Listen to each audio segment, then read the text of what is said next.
अगर हम control loop देखें तो हमारे पास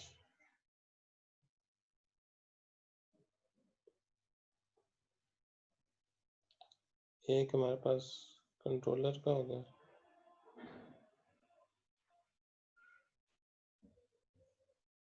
फिर हमारे पास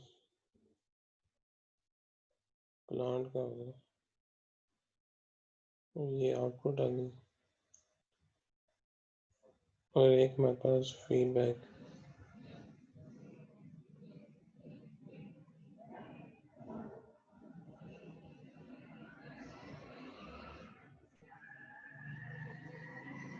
अब यह है कि कंट्रोलर को अगर हम कोई भी सी कह देते हैं और प्लांट को हम जी कह देते हैं, उसका कोई ट्रांसफर फंक्शन होगा।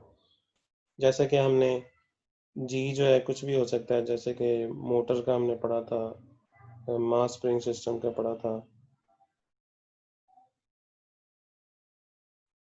इसके अलावा हमने क्रूज कंट्रोल का पढ़ा है। इसमें हमने जो ट्रांसफर फंक्शन था वो एस डोमेन में हमारे पास ट्रांसफर फंक्शन हमने निकाले थे। तो अब ये है कि इनको हम कंट्रोल लूप ये हमारा फीडबैक लूप है। ये अगर हमारे पास इसकी गेन एच है। अब ये है कि हमारे पास कंट्रोल सिस्टम जो भी होते हैं या दो किस्म के होते हैं, या ओपन लूप या क्लोज लूप। ओपन लूप में ये हमारे पास फीडबैक नहीं होगा। अगर क्लोज लूप है तो हमारे पास ये फीडबैक की लाइन आउटपुट से इनपुट की तरफ आ रही होगी। तो जितनी भी हमारे पास बीच में, अगर हमारा बड़ा सिस्टम है उसमें ज़्यादा प्लांट्स हैं और ज़्यादा कंट्रोलर हैं, तो ज़्यादा हमारे पास ब्लॉक्स आ जाएंगे उसमें। तो हमारे पास क्या होगा कि हमने उन ब्लॉक्स को सिंप्लीफाई करके एक इस फॉर्म में लिखना होगा कि हमारे पास कंट्रोलर का एक अलहदा आ जाए और गेन का अलहदा आ जाए। या ओवरऑल हमने अगर बाज़ औक़ात हमें चाहिए होगा कि फीडबैक हमारे पास ट्रांसफर फंक्शन क्या है, यानी कि जो हम इनपुट दे रहे हैं उसका और आउटपुट का रिलेशनशिप क्या है। और इसी तरह किसी भी और चीज़ का हम ट्रांसफर फंक्शन हमें रिक्वायर्ड हो सकता है कि हम कंट्रोलर का देख लेंगे ट्रांसफर फंक्शन क्या है। कोई भी ट्रांसफर फंक्शन हम रिक्वायर्ड हो सकता है हमें। तो दूसरी चीज़ कि यानी कि अगर हम देखें कि अगर हम कहें कि हमने प्लांट को आउटपुट हमें ये चाहिए, तो हम अगर कंट्रोलर का ट्रांसफर फंक्शन हमें मिल जाए तो हम उसको मॉडिफाई करें तो हम आउटपुट को चेंज कर सकें। तो यानी कि जितने भी हमारे पास ट्रांसफर फंक्शंस होंगे उनको हमने ब्लॉक डायग्राम में रिप्रेजेंट कर दिया। और अगर हमारे पास बहुत ज़्यादा प्लांट्स होंगे या ज़्यादा चीज़ें आपस में कनेक्टेड होंगी तो हमारे पास जो ब्लॉक्स हैं उनको हमें सिंप्लीफाई करना पड़ेगा। तो जिस तरह के आप लोगों ने अभी देखा लैब में कि हमारे पास कुछ प्लांट्स हो सकता है कि पैरेलल में लगे हों, तो उन पैरेलल में अगर उनका इक्विवेलेंट ट्रांसफर फंक्शन हमने निकालना है तो पैरेलल वालों को हमें ऐड करना पड़ेगा, सीरीज वालों को हम मल्टीप्लाई करते हैं। तो इस तरह हम इस लेक्चर में देखेंगे कि अगर हमारे पास ज़्यादा सिस्टम हो तो हम उनको किस तरह सिंप्लीफाई करेंगे। ब्लॉक डायग्राम्स को हमने रिड्यूस करना है, यानी कि एक बड़ा जो ब्लॉक डायग्राम का सिस्टम है उसको हमने सिंप्लीफाई करके एक छोटे ब्लॉक डायग्राम सिस्टम में कन्वर्ट करना है। तो उसके लिए कुछ रूल्स होंगे जो कि हम इस लेक्चर में देखेंगे कि हम किस तरह से बड़ी एक ब्लॉक डायग्राम को छोटे उसमें चेंज कर सकते सर हैं। हाँ जी। सर कंट्रोलर में कौन कौन सी चीज़ें मतलब आएंगी? बंदा जो मतलब कंट्रोल करेगा उसको, वो बंदा करेगा या कोई और चीज़ होगी? कंट्रोलर में अभी हम ये चीज़ें ना देखेंगे, आगे पढ़ेंगे। तो कंट्रोलर में basic PID proportional integral derivative controller होगा। काफ़ी कंट्रोलर में बहुत ज़्यादा किस्म के वो कंट्रोलर्स हो सकते हैं जो कि हम आगे देखेंगे नेक्स्ट लेक्चर्स में। तो अभी अभी हमने देखा है प्लांट के बारे में कि हमने किसी प्लांट को रिप्रेजेंट करना है एस डोमेन में तो हम कैसे करेंगे। तो अभी तक हमने ये चीज़ें की हैं। अभी हम आ रहे हैं कि हमने अगर ज़्यादा ब्लॉक डायग्राम में ज़्यादा प्लांट्स हैं, हमारे पास ज़्यादा चीज़ें हैं, तो हमने उसको सिंप्लीफाई करके कैसे लिखना है। फिर आगे हम कंट्रोलर की तरफ भी जाएंगे।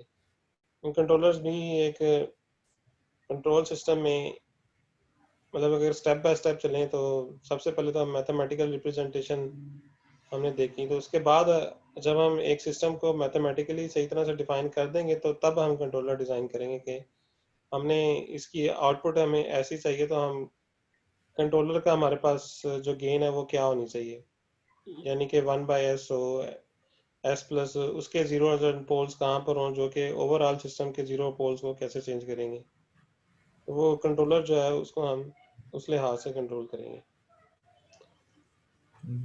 Okay sir. तो अभी अगर हमारे पास ब्लॉक डायग्राम्स हमने रिड्यूस करनी हो तो हमारे पास, आप लोगों ने देखा कि ये कोई भी सिस्टम है, हम ट्रांसफर फंक्शन उसका एक ब्लॉक इनपुट और आउटपुट के दरमियान ब्लॉक डायग्राम से रिप्रेजेंट कर सकते हैं। इसमें डी बाई डी टी के बजाय हमारे पास एस डोमेन में भी रिप्रेजेंट कर सकते हैं। अब हमारे पास कुछ पॉइंट्स होते हैं जो कि समिंग पॉइंट्स हो सकते हैं, जहाँ पे दो सिग्नल कनेक्टेड होते हैं, हो सकता है वो ऐड हो रहे हो सकता है एक दूसरे को माइनस हो रहे हो सकता है ज़्यादा सिग्नल एक पॉइंट पे ऐड हो रहे हैं, तो वो सिंपली हम उसको इन फॉर्म्स में लिख सकते हैं।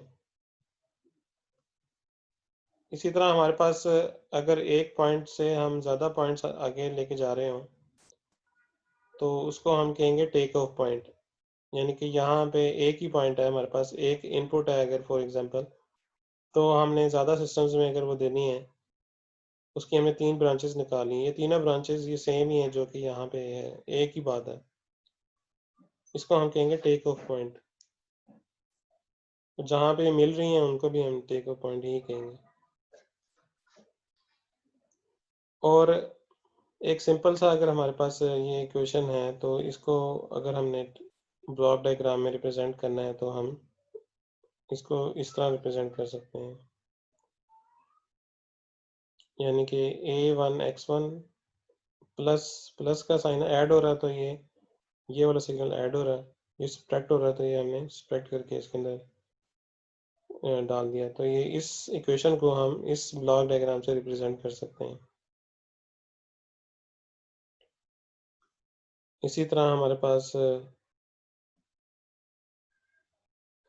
जहाँ पे हमने इसको थोड़ा सा और सिंप्लीफाई कर दिया कि जो इसकी गेन्स थी, ये सिग्नल x1 और x2 है, लेकिन इसकी गेन जो है वो a1 और a2 है, तो इसकी गेन को हमने अलहदा लिख दिया और जो हमारे पास सिग्नल था उसको हमने अलहदा लिख दिया, तो इसको हम इस तरह भी लिख सकते हैं पिछले वाले केस को।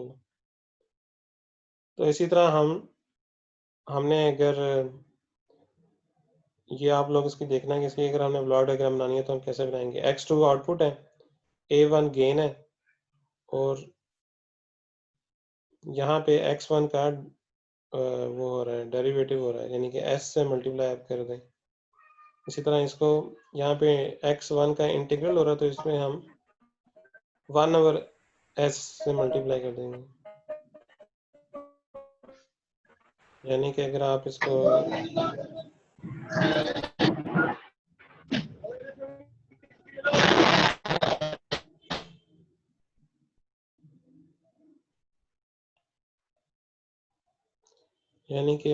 इसको ऐसे देखें कि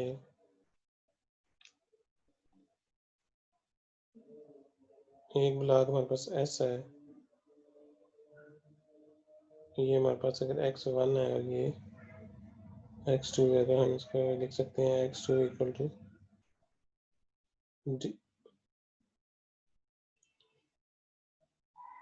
d by dt into x1, या इसको हम ऐसे भी करते हैं x1। तो इस तरह हम अगर हमारे पास इस तरह सिग्नल है तो हम इनको भी ब्लॉक डायग्राम्स के जरिए रिप्रेजेंट कर सकते हैं। यहाँ पे 2 दफ़ा डेरिवेटिव 2 s स्क्वायर आ जाएगा, 1 दफ़ा s आ जाएगा। Excuse me sir. हाँ जी सर इसमें गेन अगर सर ब्लॉक a1 है तो डायग्राम 1 में ओवर जहाँ b पे क्या है? सर जो आपने 1 ब्लॉक ओवर b। बनाया इसके अंदर आपने हाँ जी, एक बंदा बोले पहले। सर वो जो आपने पहले a1 गेन बताया हमें इसमें, तो जो इधर साथ 1 ओवर b, अगर आप पहले क्वेश्चन को देखें तो वो भी गेन है। वो भी गेन ही है ना। अब आप देखो A1 अगर आपके पास फॉर एग्जांपल A1 की वैल्यू है 5, यानी कि जी सर। 5 टाइम्स ऑफ दिस, और ये इसकी अगर B की वैल्यू 2 है तो 1/2 टाइम्स ऑफ दिस, तो ये गेन होगी ना। सर वो जो पहले आपने ना वो जो ब्लॉक डायग्राम में दिखाई इससे पिछली वाली स्लाइड में, वो जरा निकालिएगा। हम्म। सर इधर जब आपने इसका गेन A1 और A2 लिखा है, तो फिर आपने इनको अलग करके क्यों लिखा है? मतलब यहाँ पे इकट्ठे क्यों लिखा है A1 X1 A2 X2? मतलब पहले आपने इनको अलग करके लिख तो लिया था कि ब्लॉक के अंदर A1 और एरो के साथ X1, फिर आपने आगे जाके कंबाइन करके लिख दिया। मतलब आप ये ये मैं देखो पूछ रहा कि ना, था। हाँ ये देखो जो एरो जहाँ पे जा रहे हैं ना, आप सिग्नल देखो कि x यहाँ पे X1 है, ये सिग्नल जी इनपुट सर। हमने दी, और यहाँ पे हमने इसको A1 से मल्टीप्लाई कर दिया।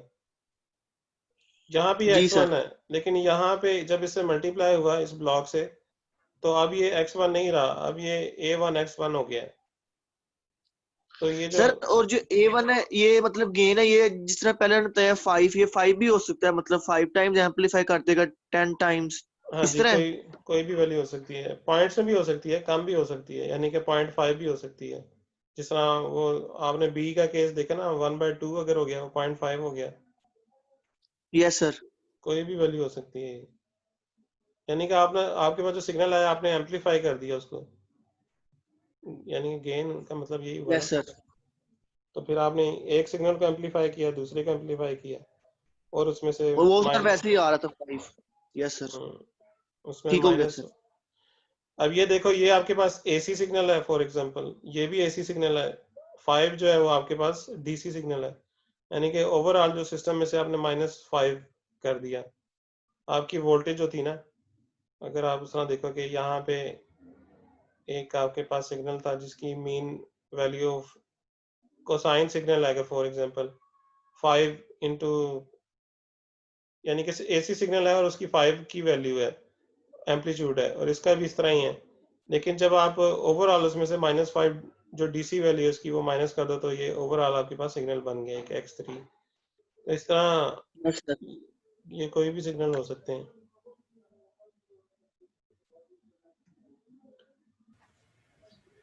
सर ये इंटेग्रल वाला आपने बताया, वो जरा लिख देंगे बोर्ड के ऊपर, कैसे मतलब करेंगे? डेरिवेशन वाला तो आपने बता दिया। देखो इंटीग्रल वाले में क्या होता है कि आपके पास 1/s हो जाएगा, और क्या, सही है ना। अब ये 1/s से मल्टीप्लाई कर दिया आपने, तो आपके पास, अगर हमारे पास यहाँ पे क्या था, X1 इनपुट है, X2 आउटपुट है, तो ये X1 हो गया, ये हमारे पास X2 हो गया। तो यहाँ पे X2 जो है वो हमारे पास इंटीग्रल ऑफ X1 है।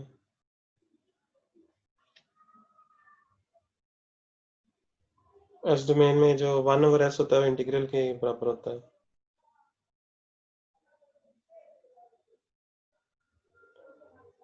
तो इसी तरह हम इसको भी रिप्रेजेंट कर सकते हैं। एस डोमेन का फायदा ये है कि यहाँ पे आपके पास जो नए नए आपको सिंबल लगाने पड़े हैं ना, इंटीग्रल का और ये डेरिवेटिव का, वो नहीं लगाने पड़ते आपको, सिर्फ एक एस फंक्शन ही है जो कि आप यूज करते हो, सारी चीजें आप उसकी फॉर्म में लिख सकते हो। इसलिए हम इसको कहते हैं कि अलजेब्रिकली इसको सॉल्व करना इजी हो जाता है एस डोमेन की वजह से। अब ये हमारे पास एक फीडबैक सिस्टम है, फीडबैक लूप है। इसमें जी हमारे पास फॉरवर्ड गेन है, फॉरवर्ड डायरेक्शन में जो गेन है लूप की, वो जी है, और एच जो है वो रिवर्स जो फीडबैक आ रहा है हमारे पास, आउटपुट सिग्नल का हमने फीडबैक लिया मल्टीप्लाई बाय एच, यानी कि गेन उसकी हमने या तो उसको एम्पलीफाई कर दिया या उसको उसकी वैल्यू कम कर दी। तो हमने या उसका डेरिवेटिव ले लिया या उसका इंटीग्रल ले लिया, कुछ भी कह सकते हैं हम। तो वो हमने वापस उसको इनपुट के साथ उसको कम्बिनेशन में डाल दिया इनपुट के साथ। तो इस तरह हमारे पास एक फीडबैक लूप बन गया। फीडबैक लूप की जो गेन होती है वो हमने, ये आप लोगों ने याद रखना है कि इसकी लूप की फीडबैक लूप जो है उसकी गेन क्या होती है। मतलब ये होगी g/1, अगर यहाँ पे माइनस है तो g/1 प्लस gh होगी, अगर प्लस है तो g/1 माइनस gh होगी। यानी कि अगर हम देखें क्लोज लूप ट्रांसफर फंक्शन है हमारे पास, g/1 प्लस या माइनस gh होगा डिपेंडिंग ऑन दिस साइन। ये कैसे निकलेगा, इसको अगर आप सिंप्लीफाई करेंगे ना, ये इस इक्वेशन को, इस फॉर्म को, तो आप सिर्फ वैल्यूज डाल के पुट करें तो आप जो है वो इस फाइनल रिजल्ट तक पहुंच जाएंगे। सर प्लस कब होगा और माइनस कब होगा? अगर यहाँ पे माइनस है तो फिर प्लस होगा, अगर प्लस है तो फिर माइनस होगा। नेगेटिव फीडबैक में आपके पास प्लस आएगा नीचे, और पॉजिटिव फीडबैक में यहाँ पे माइनस आएगा। यानी कि आप ये ओके देखें, जो पॉजिटिव फीडबैक है वो, जो नेगेटिव फीडबैक है वो आपकी ओवरऑल गेन को कम कर रहा है,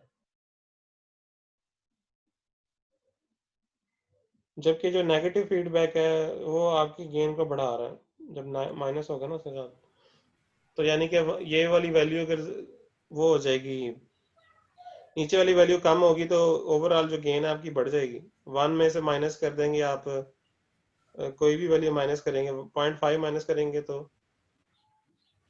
वो जो ओवरऑल आपकी वैल्यू है वो बढ़ जाएगी। इसलिए हम उसको कहते हैं पॉजिटिव फीडबैक है। आपने सिग्नल जो है वो उसको ऐड कर रहे हैं आपके जो इनपुट सिग्नल है उसमें, उसमें ये होगा कि आपका सिग्नल जो है वो एम्पलीफाई होता जाएगा, और यहाँ तक कि हो सकता है कि वो इतना ज़्यादा एम्पलीफाई हो जाए कि आप नॉन लीनियर रीजन में ले जाए, आपके सिस्टम को अनस्टेबल कर दे। इसलिए हम नेगेटिव फीडबैक यूज करते हैं नॉर्मली, पॉजिटिव बहुत कम यूज होगा। सर नेगेटिव फीडबैक में तो नीचे पॉजिटिव आएगा, जब पॉजिटिव आएगा तो एडिशन हो रही है तो जो नीचे डिनोमिनेटर है वो बढ़ जाएगा, तो ये कम नहीं हो जाएगी फीडबैक वो गेन? हाँ, नेगेटिव के केस में कम हो जाएगी ना गेन, पॉजिटिव के केस में गेन ज्यादा होगी। यानी कि पॉजिटिव के गेन जब ज्यादा होगी ना, तो सिस्टम हो सकता है आपकी लिमिट से बाहर निकल जाए, जो मैक्सिमम वैल्यू है उसकी। यानी कि आप तो अगर सर फिर हम गेन कम करते हैं? गेन कम करते हैं ना, ताकि सिस्टम हमारा स्टेबल रेंज में रहे। यानी कि हम एक उसकी गेन बढ़ाते नहीं है इतनी ज़्यादा कि हमारा जो सिस्टम है वो अनस्टेबल हो जाए। उसकी जो मैक्सिमम लिमिट है, जिस तरह ट्रांजिस्टर होता है तो उसकी एक मैक्सिमम सैचुरेशन पॉइंट होता है, उससे आगे वो सैचुरेशन से ज़्यादा वैल्यू देंगे तो वो एम्पलीफाई नहीं करता। तो यानी कि जो सिस्टम वो सिग्नल है नॉन लीनियर हो जाएगा आपका। तो आपने लीनियर रीजन में रखने के लिए आप उसकी गेन, उसको स्टेबल करने के लिए आप गेन कम कर देते हैं, ताकि वो एक ऐसे रीजन में रहे कि आपका सिस्टम नॉन लीनियर ना हो। पॉजिटिव फीडबैक जो है ना बड़ा वो अनस्टेबल हो सकता है, वो सिस्टम के लिए नुकसान, आपके सिस्टम को नुकसान भी हो सकता है।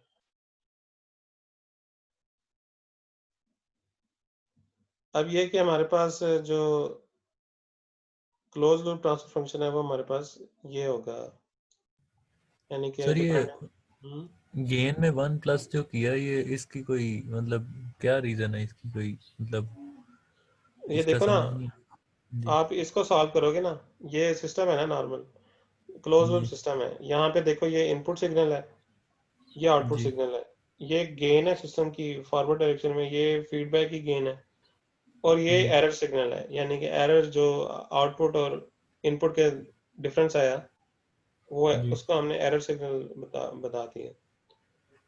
अब ये है कि जी अगर आपकी आउटपुट देखे ना कि अगर वही होगी जो आपको चाहिए होगी, तो ये और एरर सिग्नल आपके पास जीरो हो जाएगा।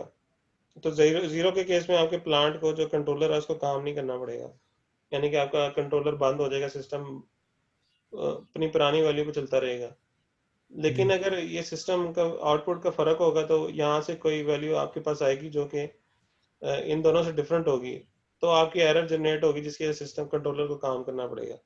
मतलब इसका मतलब ये है। लेकिन अब आपने अगर इसको सिंप्लीफाई करना है आप इनकी इक्वेशनें लिखें। आप देखें जी ई ऑफ एस किसके इक्वल है, वो आपका है एक्स ऑफ एस माइनस, मतलब ये समिंग पॉइंट है ना, यहाँ पे ऐड या सब्ट्रैक्ट हो रही है, minus H of S Y of S, यानी कि ये हमने सिग्नल दिया ना वापस इसमें, तो G Y of S into H of S, ये जो गेन है इसकी, ये हमने लिख दिया। ई ऑफ एस की वैल्यू ये होगी हमारे पास आउटपुट की वैल्यू क्या है, Y of S equal to E of S into G of S, G यही सिग्नल आ रहा है, ये हमने लिख दिया। अब हमने क्या किया कि अगर हम ई ऑफ एस की वैल्यू इसके अंदर पुट कर दें, ई जी ऑफ एस की वैल्यू इसमें इस इक्वेशन में पुट की तो हमारे पास ये चीज आ गई, X of S into X of S minus H of S Y S G of S. अब हमारे पास ये जी चीज आ गई, इस तरह भी हम इसको रिप्रेजेंट कर सकते हैं। अब हमने क्या किया कि हमें चाहिए आउटपुट, यानी कि Y of S divided by X of S, तो हमने एक्स ऑफ एस को एक साइड पे ले गए और वाई ऑफ एस को इस साइड पे ले आए, यानी कि ये, जी तो जब हमने इसको Y of S divided by X of S लिखा तो ये टर्म दूसरी तरफ लेके तो हमारे पास ये रिलेशनशिप आ गया। सर ये वाई एक्स वो तो वहाँ चला गया, वो कॉमन ले लिया उसने वाई ऑफ एस, तो ये एक्स ऑफ एस के साथ ये जी गेन क्यों आया, मतलब इसका वो तो नहीं आना चाहिए ना। ये तो इसको ना देखें ना आप, एक्स ऑफ एस जो है ये यहाँ पे तो आ रहा है ना आपके पास, आपने इसी इक्वेशन को सिंपलीफाई किया है, तो ये आप ये देखें, ये जो वाई ऑफ एस है आप इस तरफ ले गए तो ये x of S G of S से मल्टीप्लाई होगा ना, ये पूरी ब्रैकेट है एक बड़ी, अच्छा अच्छा ठीक है ठीक है ठीक है ठीक है। तो ये आपके पास फाइनल जो है वो ये फॉर्म आ जाएगी, G of S over 1 plus G into H.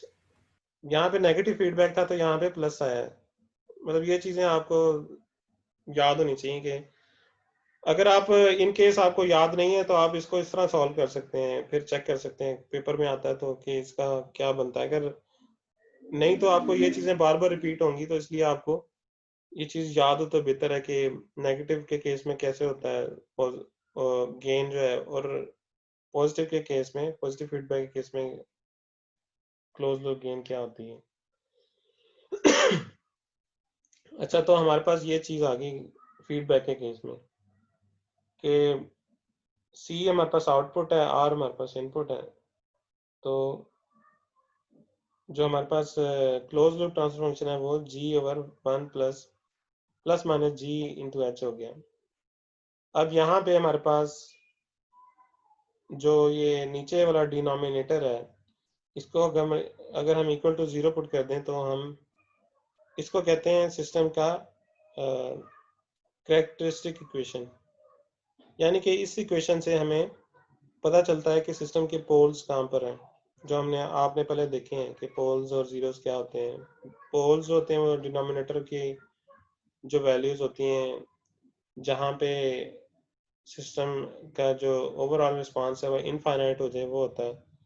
तो जो हमारे पास डिनोमिनेटर है क्लोज लूप सिस्टम का, उसके जो रूट्स होंगे वो हमें बताएंगे, जब हम इक्वल टू 0 पुट करेंगे जो इसके रूट्स होंगे वो हमें पोल्स के बारे में बताएंगे, तो इसको हम कहते हैं कैरेक्टरिस्टिक इक्वेशन ऑफ सिस्टम भी कहते हैं। तो ये चीज़ भी इम्पोर्टेंट है याद रखने वाली, कि ये जो हमारे पास क्लोज लूप का डिनोमिनेटर है इसको इक्वल टू 0 पुट करें तो ये हमारे कैरेक्टरिस्टिक इक्वेशन होती है हमारे सिस्टम की, यानी कि सिस्टम का रिस्पांस बता रही होगी इसके पोल्स जो हैं, रूट्स जो हैं इसके। इसी तरह अगर हम डिफरेंट किस्म की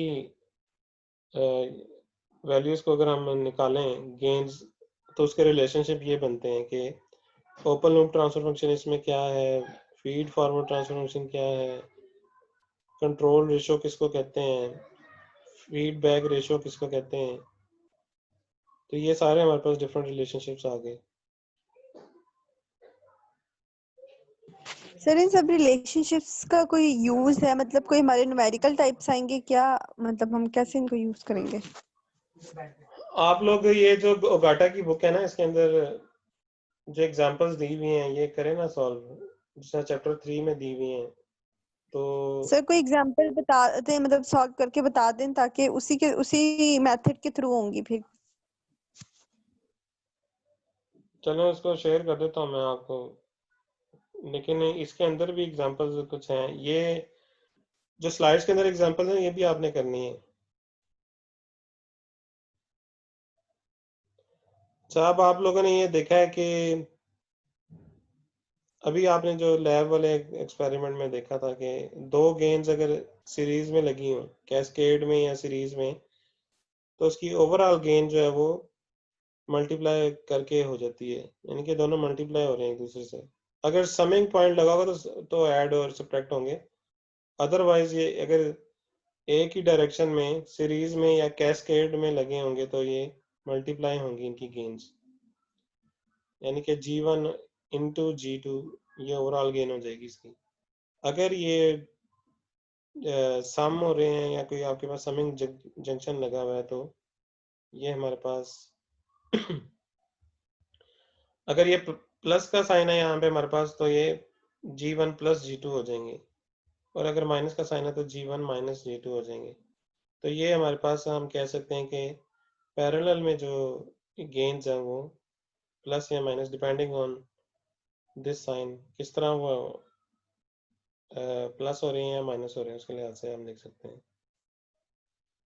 अब ये कि हमने भी कहा पहले कि जो हमारा फीडबैक लूप है, फीडबैक लूप अभी हमने देखा था, उसकी गेन क्या होती है हमारे पास, वो हमने बताया कि G/1 प्लस माइनस GH। अगर नेगेटिव साइन होगा तो प्लस होगा, पॉजिटिव साइन होगा तो यहाँ पे माइनस होगा। तो ये हमारे पास एक क्लोज लूप सिस्टम की जो गेन है हमारे पास, वो हमारे पास ये आती है। यानी कि अगर हमारे पास इस तरह का कोई मॉडल बना हो, इस तरह की शेप होगी अगर हमारे पास, तो हम उसको रिप्लेस कर सकते हैं एक ब्लॉक से। यहाँ पे दो ब्लॉक हैं और एक समिंग जंक्शन लगा हुआ है, समर लगा हुआ है। हम तीनों को रिमूव करके एक इस तरह का ब्लॉक बना सकते हैं जिसकी गेन ये होगी। इसी तरह अगर हमारे पास h की वैल्यू 1 है यहाँ पे, तो हम G/1 प्लस माइनस G कर सकते हैं इसको। तो ये हमने 3 मेथड्स देख लिए कि कैस्केड में, पैरेलल में और फीडबैक लूप को हम कैसे चेंज करेंगे। तो इसकी अगर हम एक एग्जांपल देखें, इसका मतलब क्या था जो हमने पहले किए हैं इसमें।